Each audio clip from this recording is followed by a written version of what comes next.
ఇవాళ డిన్నర్‌కి మా పాప కోసం నేను సాంబార్ చేశాను. ఈ సాంబార్ 9 మంత్స్ టు 12 మంత్స్ బేబీస్‌కి మాత్రమే. స్టెప్ 1 కందిపప్పు 1 అవర్ నానబెట్టుకోవాలి. సాంబార్‌కి main ingredients onions, carrots, tomatoes, ladies finger, cauliflower, green chillies, కరివేపాకు, కొత్తిమీర, గార్లిక్. ఎక్స్‌ట్రా వెజిటబుల్స్ కూడా వేసుకోవచ్చు లైక్ బీన్స్, మునక్కాయలు కూడా వేసుకోవచ్చు. కందిపప్పు నానిన తర్వాత కొంచెం జీరా యాడ్ చేసుకుంటున్నాను. కొద్దిగా కరివేపాకు, కొత్తిమీర, చిన్న వెల్లుల్లి, పసుపు, పచ్చిమిర్చి యాడ్ చేసుకోవాలి. జస్ట్ ఫ్లేవర్ కోసం అంతే. కందిపప్పు ఎక్కువసేపు నానబెడితే పిల్లలకి గ్యాస్ ప్రాబ్లం రాదు. ఇక్కడ స్టవ్ ఆన్ చేసుకొని పప్పు ఒక 4-5 విజిల్స్ వచ్చే వరకు ఉడకబెట్టుకుంటున్నాను. ఉడకబెట్టే ముందు కొంచెం ఆయిల్ కనుక యాడ్ చేస్తే ఎక్కువ పొంగదు. పాప చిన్నది కాబట్టి సాంబార్ పౌడర్ యాడ్ చేయట్లేదు. దాని ప్లేస్ లో ధనియాలు, జీలకర్ర, వెల్లుల్లి, మిరియాలు, ఉప్పు క్రష్ చేసి పెట్టుకున్నాను. సాంబార్ కోసం పోపు రెడీ చేసుకోవాలి. నేను నెయ్యి వాడుతున్నాను. 3 టీ స్పూన్స్ నెయ్యి వేసుకోండి.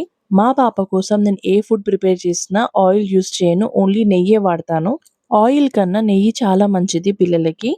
నెయ్యి కొంచెం వేడెక్కిన తర్వాత ఆవాలు, జీలకర్ర, కొంచెం మెంతులు యాడ్ చేసుకోవాలి. క్రష్ చేసి పెట్టుకున్న గార్లిక్, కరివేపాకు వేసుకోవాలి. ఆనియన్స్ యాడ్ చేసుకోవాలి. ఆనియన్స్ బాగా వేగిన తర్వాత వెజిటేబుల్స్ యాడ్ చేసుకోవాలి. క్యారెట్, అనపకాయలు, బెండకాయలు వేసి లైట్ గా సాల్ట్ చేసుకోండి. ఇంకా గ్రీన్ పీస్, మునక్కాయలు కూడా యాడ్ చేసుకోవచ్చు, ఉంటే వేసుకోండి. నెక్స్ట్ టొమాటోస్ వేసుకోవాలి. చింతపండు వేయలేదు కాబట్టి 1 బిగ్ సైజ్ టొమాటో తీసుకున్నాను.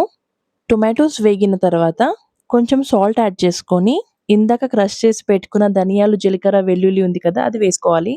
వెజిటేబుల్స్ అన్ని బాగా మగ్గిన తర్వాత సాల్ట్ వేసుకోండి. కొద్దిగా వాటర్ యాడ్ చేసుకొని 2 విజిల్స్ వచ్చే వరకు వెజిటేబుల్స్ అన్ని ఉడకబెట్టుకోండి. తర్వాత దీంట్లోకి ముందుగానే ఉడకబెట్టుకున్న పప్పు యాడ్ చేసుకోండి. పప్పు వేసిన తర్వాత వాటర్ అడ్జస్ట్ చేసుకుంటూ వేసుకోండి. లాస్ట్ లో కొంచెం కొత్తిమీర యాడ్ చేసుకోవాలి. ఒక 10 మినిట్స్ వరకు సాంబార్ ఇలా మంచిగా బాయిల్ అవ్వాలి. అంతే, వేడి వేడి సాంబార్ రెడీ.